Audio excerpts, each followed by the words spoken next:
Eu pediria que todos baixassem suas cabeças e orassem. Todas as cabeças baixadas e todos os olhos fechados. Para milhares que estão aqui hoje, esta será uma hora de decisão. E você não será mais o mesmo hoje. Mesmo que você rejeite a Cristo, você não será o mesmo. Uma vez rejeitando Ele, rejeitando o Evangelho, você nunca mais será o mesmo. Foi dito que quando o jovem rico rejeitou a Cristo, ele voltou em seu caminho muito triste, emocionalmente perturbado.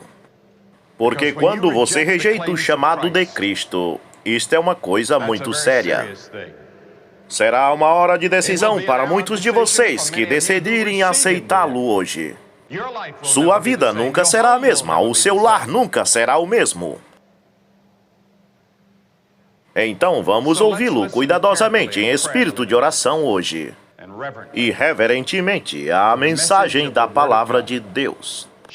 Oremos, Pai Celestial, te damos graça por este amor de Deus que foi ao redor do mundo e tomou toda a humanidade. Tu ama os russos, os chineses, assim como ama os britânicos, americanos, os africanos. Tu amas o mundo todo e enviou o teu Filho para morrer pelo mundo todo. E nós estamos todos incluídos no teu plano de redenção. E te agradecemos porque nesta hora da história podemos ficar de pé e proclamar as boas novas. Que Deus é amor e que Deus deseja perdoar. Pedimos que muitos neste dia recebam esta mensagem, aceitando, agindo e vivendo por isto. Pois pedimos em seu nome. Amém. Estamos tendo um maravilhoso tempo aqui em Chicago. Creio que Clipe já disse a vocês o tamanho que é este edifício. Não há nenhuma arena interna no mundo, a não ser Astrodome em Houston, Texas, que seja maior que esta.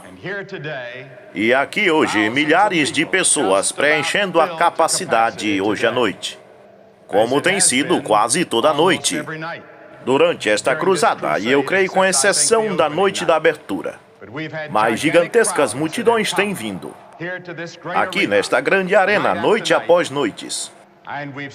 E vimos milhares de pessoas vindo à frente e se comprometendo com Cristo. Agora, esta noite, quero que leiam comigo o Evangelho de Lucas, o capítulo 11. O capítulo 11 do Evangelho de Lucas, começando com o versículo 29. Começando com o verso 29, eu espero que tenham suas Bíblias. Quantos têm uma Bíblia hoje à noite? Deixa-os ver. Vejam as Bíblias, milhares de Bíblias em todos os lugares. Agora, no capítulo 11, no verso 29, do Evangelho de Lucas. E ajuntando-se à multidão, ele começou a dizer: maligna é esta geração. Ela pede um sinal. E não será dado a ela nenhum sinal, a não ser o sinal de Jonas, o profeta. Porque assim como Jonas foi um sinal para os ninivitas, assim o Filho do Homem o será também para esta geração. A rainha do sul se levantará no dia do juízo com os homens desta geração e os condenará, pois ela veio dos confins da terra para ouvir a sabedoria de Salomão. E eis que aqui está quem é maior que Salomão. Os homens de Nínive se levantarão no juízo com esta geração e os condenará, porque eles se arrependeram com a pregação de Jonas. E eis que o maior que Jonas está aqui.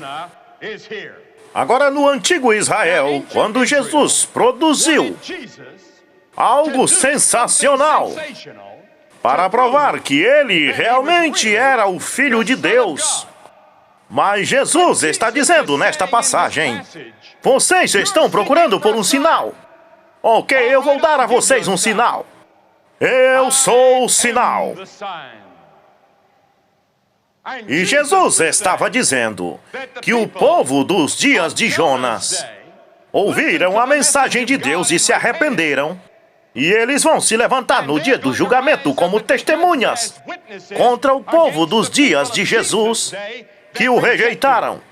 Ele disse: a rainha do sul reconheceu a sabedoria de Salomão. Mas ele disse: em mim vocês têm uma sabedoria maior que toda a sabedoria de Salomão. Ele disse: vocês estão cegos. Vocês não podem ver a verdade. Vocês estão surdos e não podem ouvir a verdade. Ele disse: eu sou a verdade. Eu sou a luz do mundo. Eu sou o sinal. Agora, quando encaramos Jesus, qual a sua reação? Quando você se confronta com Jesus Cristo, qual a sua reação? A reação dos escribas e dos fariseus foi hostilizá-lo. O povo do tempo de Nínive foram humildes e se arrependeram quando se confrontaram com Deus. E a pergunta que todos perguntamos hoje é esta: o que você pensa de Cristo? Há uma ópera de rock no momento chamada Jesus Cristo, o Superstar. Ao redor do país, milhares de jovens estão falando a respeito de Cristo, não podem escapá-lo. Há um musical intitulado agora O Feitiço Divino, uma versão musical do Evangelho de Mateus. Há agora um novo filme chamado Irmão João, com Sidney Poitier, que mostra Jesus na forma de um homem negro do Alabama. Na capa da revista Life, de algumas semanas atrás, dizia Jesus Cristo Superstar. E nesta ópera de rock na Inglaterra, confrontava os jovens com uma pergunta: quem é Jesus Cristo? 87 minutos de música eletrônica sobre a vida de Cristo. Quem é Jesus? E a ópera concluiu com a voz de Judas voltando dos mortos e ainda perguntando quem Jesus é. Não fiquem chateados comigo, disse Judas na ópera, apenas quero saber. E então todo o coral responde: Jesus Cristo Superstar. Você pensa que você é o quê? Eles dizem: Jesus Cristo, você acha que você é o que eles dizem que você é? É interessante que em 1971, os tocadores, os livros, as óperas, os filmes são sobre Jesus. Nossa geração não pode escapar disto. E quando chega o aviso de uma nova tradução do Novo Testamento da Sociedade Bíblica Americana, eles vendem 25 milhões de cópias. Não podemos escapar de Jesus. Eu nunca ouvi falar de uma ópera ou de uma música sobre Buda, ou Maomé, ou Gandhi. Mas nossa geração está presa em volta de Jesus. Os jovens estão falando sobre Jesus. Ele é o assunto das conversações de hoje, nos acampamentos, nas universidades. Em todos os lugares, a discussão dos jovens é sobre Jesus Cristo. E eles fazem a pergunta: quem é Ele? Quem é este Jesus? Não podemos fugir dele. Você lembra daquela vez quando Saulo perseguia os cristãos? Ele estava na estrada de Damascus. E uma luz cegante veio e derrubou ele. E a primeira pergunta que ele fez foi: quem és tu, Senhor? A pergunta que nossa geração de jovens perguntam nos acampamentos hoje é: quem és tu, Senhor? Quem é Jesus? Por que não podemos fugir dele? Porque ele está em nossa consciência e em nossa mente, de tal forma que nossas músicas, nossos poemas, nossas óperas, tudo é sobre ele. É ele apenas um herói revolucionário? Ou é algo mais? Ele apenas viveu 33 anos. Ele não viajou mais que 100 milhas. Ele não tinha nenhuma formatura educacional. E ainda assim, 2000 anos depois, uma geração inteira está falando sobre ele. Jesus Cristo. Alguns dizem que ele era um louco. Alguns desses dias dizem que ele era um louco, um maníaco. Ele era? Mas outros dizem que ele era um revolucionário. Que ele veio liderar uma revolução. Era ele um revolucionário? Ele mudou a vida de muitos homens, mas ele nunca liderou uma revolução contra Roma. Nunca liderou uma revolução contra as autoridades existentes. Na verdade, alguns queriam colocar ele nisto. Alguns achavam que ele ia entrar nisto. Mas quando descobriram que ele estava interessado em fazer um reino espiritual, não quiseram mais andar com ele. E quando tentaram ele sobre isso, ele disse, tragam-me uma moeda. E ele disse, que imagem é esta na moeda? E disseram César. Ele disse, tudo bem, dê a César o que é de César. E a Deus o que é de Deus. E as Escrituras dizem que eles ficaram sem respostas. Ou Jesus era um partidário. Alguns dizem que Jesus representa o Estado. Alguns dizem que Jesus foi responsável por constituir a cultura ocidental e que a América é, na verdade, a organização de Jesus na Terra. Agora, uma coisa vos digo, se a organização dele depende da burocracia que temos em Washington, estamos perdidos. Não há muita esperança para o mundo. Jesus Cristo não é um Cristo partidário. Ele construiu um outro reino. Construiu um reino eterno. E tem alguns que dizem que ele foi o primeiro hippie. Eles dizem que ele tinha cabelos longos, passeava com seus discípulos pela comunidade. Você sabe, na verdade, não sabemos como ele se parecia. Não sabemos se ele tinha longas barbas ou não. Isso são apenas pinturas que os artistas pintam. Nós não sabemos como ele é. Não sabemos se ele tinha cabelos longos ou não. Talvez tinha, porque o povo daquele tempo tinha esse estilo, mas nós não sabemos. Nós não temos uma foto de Jesus e Deus fez isso propositalmente, para que nós não adorássemos nenhuma imagem. Porque Deus é espírito e deve ser adorado em espírito. E tem gente que diz que ele era um homem mau, que ele era um demônio.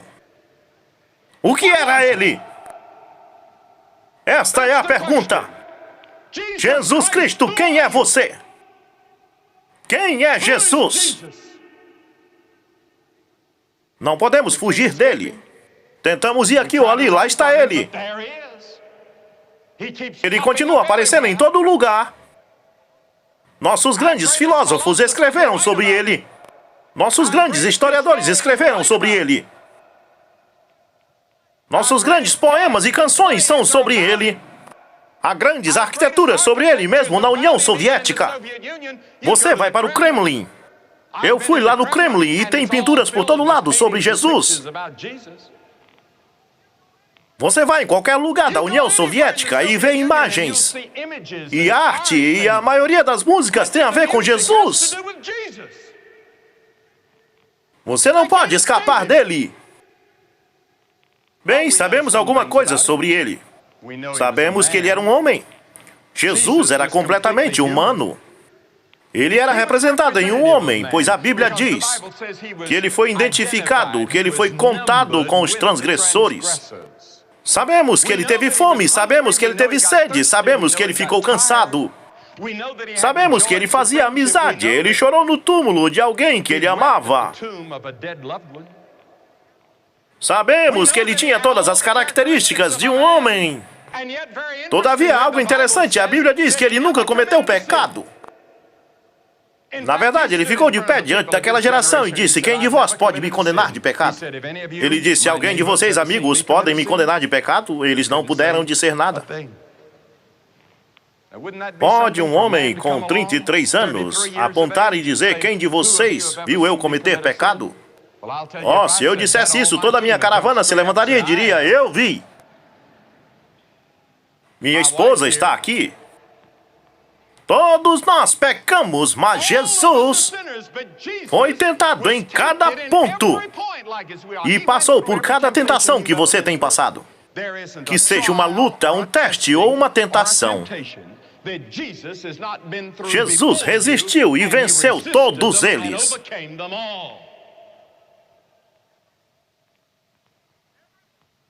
Cada uma delas, ele era um homem. Igualmente a você. Mas ele era mais que isto. Ele reclamava ser o único, encarnado Filho unigênito de Deus. Na verdade, ele dizia ser pré-existente.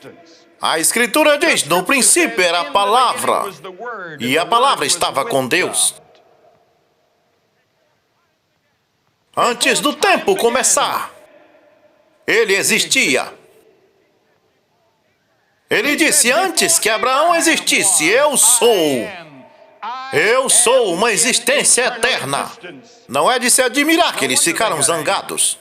Não é de se admirar que jogaram pedra nele, que quiseram matar ele. Não é de se admirar que eventualmente o crucificaram. Ele se levantou e disse, eu sou Deus. Ele era? Ele era o que ele disse? O Filho do Deus vivo? Um dia ele perguntou aos seus discípulos, quem os homens dizem que eu sou? Pedro disse, bem, alguns dizem que você é João Batista que retornou. Outros dizem ser Jeremias ou Elias. Ele disse, eu já sei o que o povo diz, agora eu estou interessado em saber, Pedro, o que tu diz, o que tu acha? Pedro disse, tu é o Cristo, Filho do Deus vivo. Jesus disse, Pedro, tu disse bem, você passou no teste. Mas Pedro, estes pensamentos não são teus pensamentos, são os pensamentos de Deus. Isto foi revelado a você por Deus. Jesus Cristo reclamava ser o Filho do Deus vivo. Agora veja, a sua encarnação, ou o seu nascimento, não foi o seu nascimento, aquilo não foi a origem de Jesus. Aquilo foi o início da sua encarnação, porque ele sempre existiu, de eternidade a eternidade, e ele é Deus. A Bíblia diz, e a palavra se fez carne e habitou entre nós. Em outras palavras, o Logos, a palavra de Deus, o eterno Deus, se tornou carne na pessoa de Jesus Cristo e viveu como um homem no nosso meio. Isso é o que a Bíblia ensina. E se você vem a Jesus Cristo, você tem que aceitar isto. Ele não era apenas um revolucionário.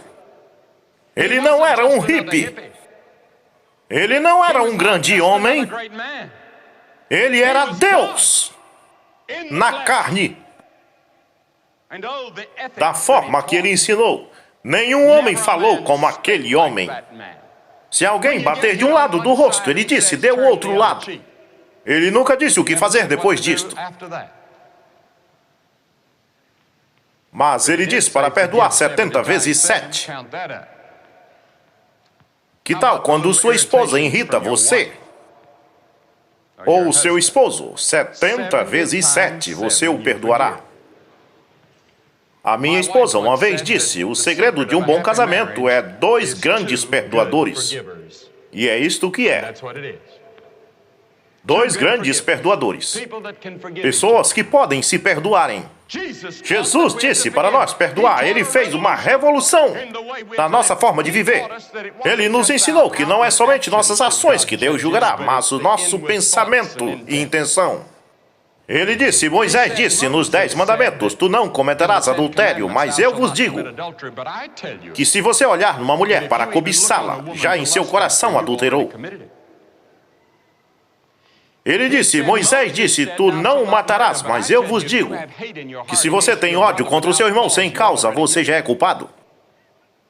Ele levantou a ética do homem ao lugar mais alto e ordenou que nós vivêssemos esse tipo de vida. Ele próprio viveu esse tipo de vida. As Escrituras dizem que ele julga a parte interior. O promotor-geral dos Estados Unidos disse outro dia que a América corre mais risco com os que estão dentro do que dos que estão fora. E assim está você aqui hoje com a sua vida pessoal. Davi disse, em pecado minha mãe me concebeu. Jesus disse, do coração vêm os maus pensamentos, os crimes, as blasfêmias, todo o mal do mundo vem do coração. Isso tem que ser mudado. É por isso que Jesus diz que você tem que nascer de novo. Você deve se converter. Você deve ter um recomeço. E Ele pode fazer isto. Como você explica Jesus? Jesus Cristo, você é o que você diz que é? Vocês sabem, eles apenas trouxeram a Ele 3 acusações para crucificá-lo. Uma foi, esse homem ama os pecadores. Esta é a primeira acusação. A segunda é, ele cura no dia de sábado. E a terceira, ele diz que é o Filho de Deus. Ele era o Filho de Deus? Olha para a sua autoridade. Ele chegou para eles e disse, toda a autoridade foi dada a mim. De uma coisa eu sei. Ele perdoava pecado e nenhum profeta fazia aquilo. Jesus perdoava pecados. Ele disse, teus pecados estão perdoados. Eu sei que ele tinha autoridade sobre a natureza. Uma noite eles estavam em uma tempestade. O relâmpago estava vindo, o trovão rebombando e o mar agitado. O vento soprando e os discípulos com medo. E Jesus estava dormindo no barco e ele se levantou e disse, calma, mar. O relâmpago parou e o trovão não pôde mais rebombar. A chuva parou e o vento parou de soprar. E o mar se acalmou, a natureza obedeceu. E vocês jovens creem nisso porque é o assunto do momento. Ponha sua mão na mão daquele que acalma o mar. Ele acalma o mar. Ele tem poder sobre a natureza. Eu estava voando Clifford Barrows e alguns de nós estávamos voando.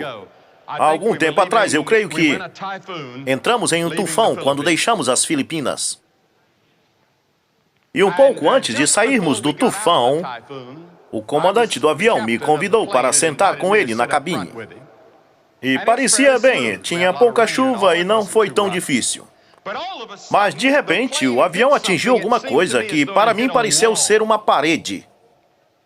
Isto balançou e sacudiu, e foi para cima e para baixo por cerca de 2 minutos, e de repente saímos num grande brilhar do sol. E então tudo ficou calmo, e o comandante olhou para mim com suor no rosto e disse, isto foi Deus mostrando para nós que aqui em cima tem algo mais poderoso que este avião.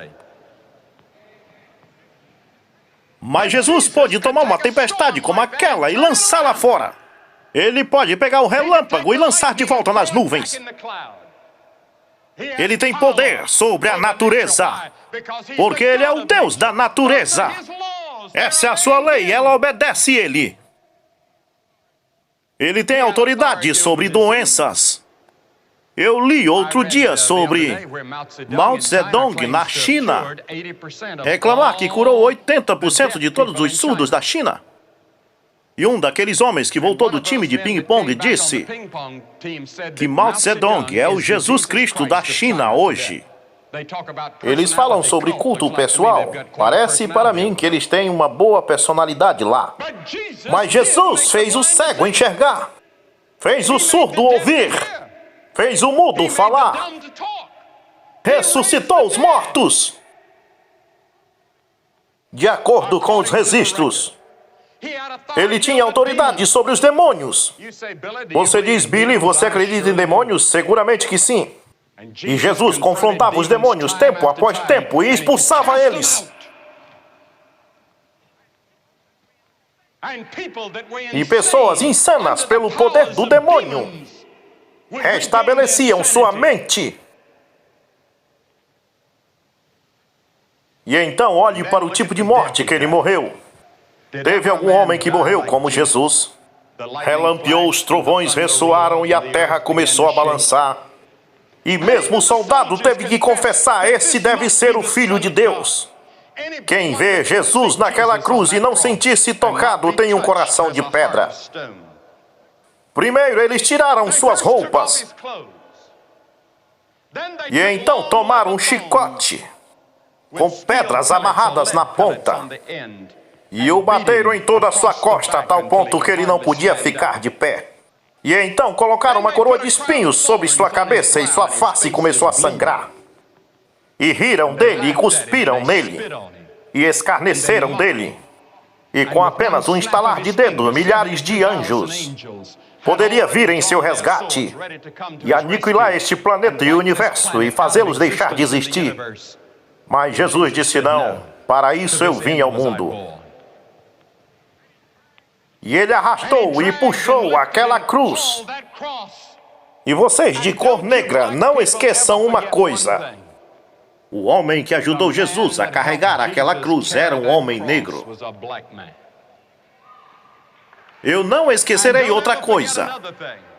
Jesus pertence à África, assim como ele pertence à Europa e Ásia. Ele nasceu naquela região que pertence à África, à Europa e Ásia. E Jesus não era um homem branco, como eu, e nem negro como alguns de vocês. Não sabemos a cor de sua pele, mas provavelmente era de cor escura como de alguns hoje. Jesus era um homem como eles. Nunca diga, há uma religião para os negros ou uma religião para os brancos. É uma religião mundial. Ele pertence ao mundo.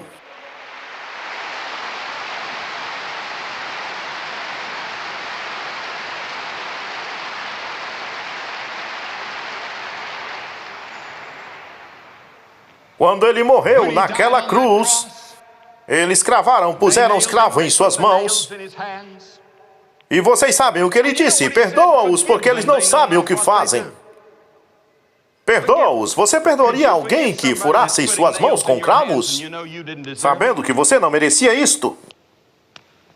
Ele não reclamou, não xingou, não disse palavra alguma. Ele apenas disse: Senhor, perdoa-os. Eles não sabem o que estão fazendo. Foi assim que ele confrontou a violência do seu dia. E então, na cruz, ele disse: meu Deus, por que me desamparaste? E então ele inclinou a cabeça e disse: isso está consumado. O que ele quis dizer? Ele quis dizer que o seu plano de salvação está finalizado. Deus agora pode perdoar todos os seus pecados, porque Jesus finalizou o plano da redenção para a sua salvação. Porque Deus sabe cada um de vocês pelo nome. Quantos cabelos você tem na cabeça? Deus olha para você como se você fosse a única pessoa em todo o universo. Ele enxerga você, somente você, e ele teve a capacidade de no Calvário pensar em você. E ele amou você a tal ponto de ficar na cruz. Existiu alguma vez tal amor como este? Quando ele podia ser resgatado e voltar e assentar-se no seu trono, mas ele não quis. Mas ele disse: não, eu estou fazendo isso pelo gozo que é colocado diante de mim. Porque ele viu que ia ressuscitar dos mortos. Ele sabia que haveria uma geração de gente que se reuniria em seu nome para formar o seu corpo. Ele viu o dia que reinaríamos com ele em seu reino. Sim, eles colocaram ele em uma tumba. E é ali que o Jesus Superstar habita. Mas lá na cidade de Kansas, algumas pessoas tomaram conta da ópera de rock e escreveram o próximo passo, a ressurreição. E se você não tem a ressurreição, você não tem nenhum evangelho. Jesus Cristo está vivo. E quando eles foram no túmulo naquela manhã, eles ouviram a melhor notícia que o mundo já ouviu. Ele não está aqui, ele ressuscitou. Ele está vivo hoje. E o que inspirou os discípulos a fazer o mundo ficar de cabeça para baixo naquele dia foi a ressurreição. Eles saíram por todos os lugares declarando que Jesus está vivo. Você sabe, muitos de nós cristãos vivemos como se Cristo estivesse morto. Ele não está morto. Ele está vivo. Oh, vocês atravessam seus problemas, suas provas, testes e opressões. E você está sendo atacado por Satanás todo o tempo. Você sabe, eu acho que em algumas maneiras é muito fácil ser um cristão neste mundo. Porque o diabo pode abandonar você. No momento que você recebe Cristo como seu Salvador, aí está. A menos que você viva de joelho e lendo as Escrituras e mantenha seus ombros cingidos com a armadura celestial todo o tempo, porque se você baixar a guarda, um dia você estará com problemas. No momento em que você recebe Cristo, todo o mundo está indo nesta direção. Você se vira e começa a ir contra a maré, como um cristão. E isto é duro. Mas você sabe, também ser um pecador é duro. Porque a Bíblia diz, o caminho do transgressor é duro. Às vezes assisto programas na televisão, onde eles mostram crimes. Eu nunca vi em toda a minha vida criminosos trabalhar tão duro pelo seu dinheiro. Parece até que eles têm um trabalho legalizado e dedicam todo o tempo para adquirir o dinheiro. Eles trabalham nisto.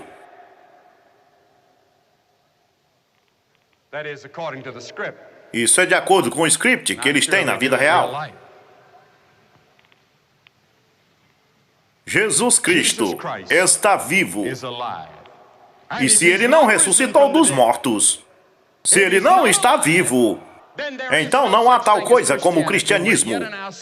E estamos ainda em nossos pecados e tudo está esquecido.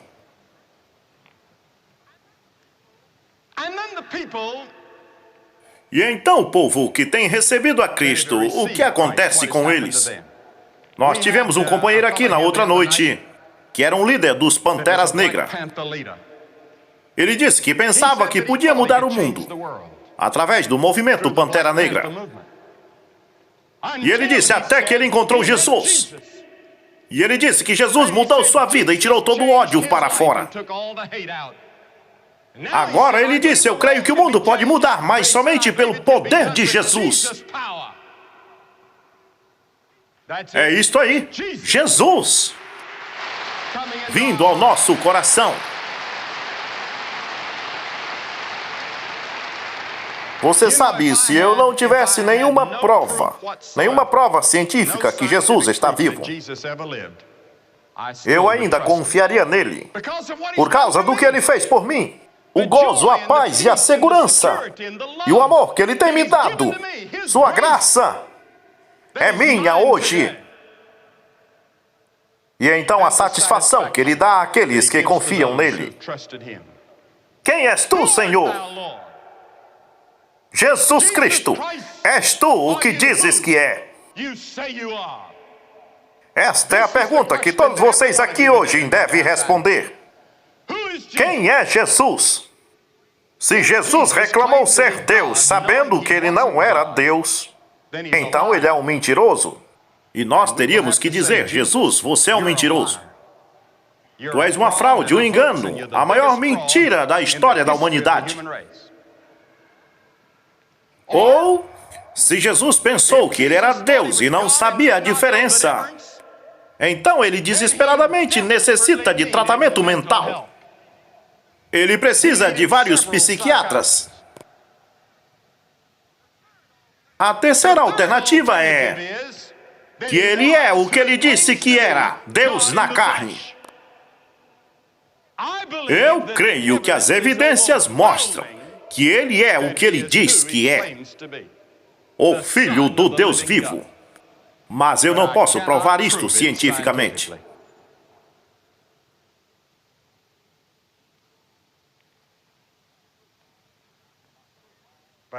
Mas posso provar isto pelas vidas que Ele transforma todos os dias.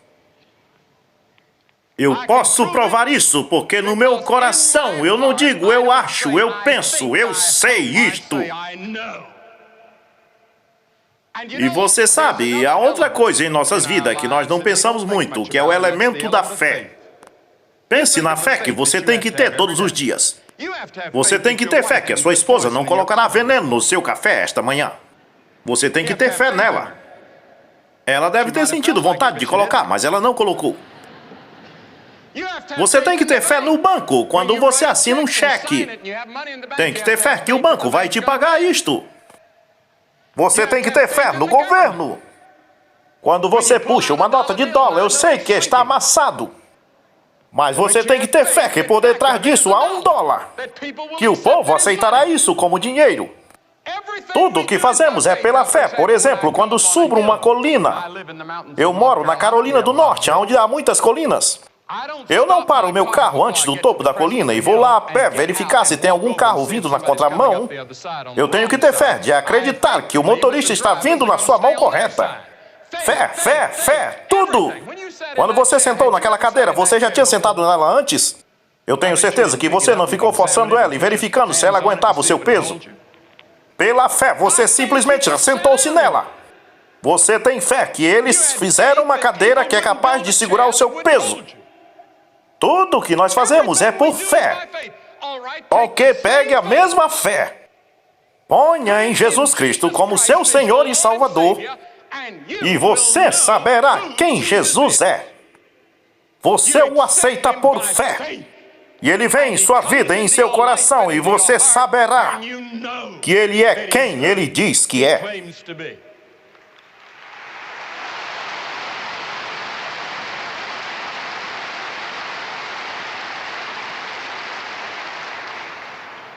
Naquela estrada de Damasco que eu falei há pouco tempo atrás, Saulo disse: "Quem és tu, Senhor?"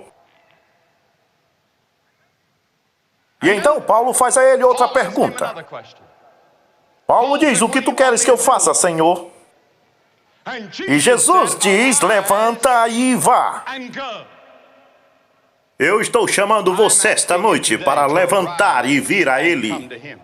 Alguns de vocês podem ridicularizar. Alguns de vocês podem rejeitá-lo. Alguns podem dizer: "Eu vou aceitar de outra vez." Ou você pode aceitá-lo como seu Senhor, e seu Salvador, e seu Mestre, e Filho de Deus, e virá ao seu coração, e perdoará os seus pecados, e mudará sua vida. Jesus Cristo Superstar. Judas, não me entenda errado. Eu apenas quero saber o que ele disse. E então o grande coral cantava: Jesus Cristo Superstar. Então você acha que ele é o que ele diz que ele é? Sim. E mais 10 milhares vezes mais. Então 2 homens na Inglaterra já colocaram naqueles líricos: é Jesus Cristo, o Filho de Deus. E você é chamado hoje para recebê-lo. Na verdade, se você quer ir para o céu, a Bíblia diz: você tem que recebê-lo. Se quer ter seus pecados perdoados, tem que recebê-lo. E eu chamo você para fazer isto hoje e fazer isto em público. Como você vai fazer isto? Eu chamo centenas de vocês para se levantarem dos seus assentos agora e ficar de pé diante desta plataforma, quietos e reverentes, e dizer: eu quero Cristo em meu coração. Eu quero que Ele perdoe os meus pecados. Eu quero que Ele me leve para os céus. Eu quero que Ele mude minha vida. Eu recebo Ele como meu Senhor e Salvador.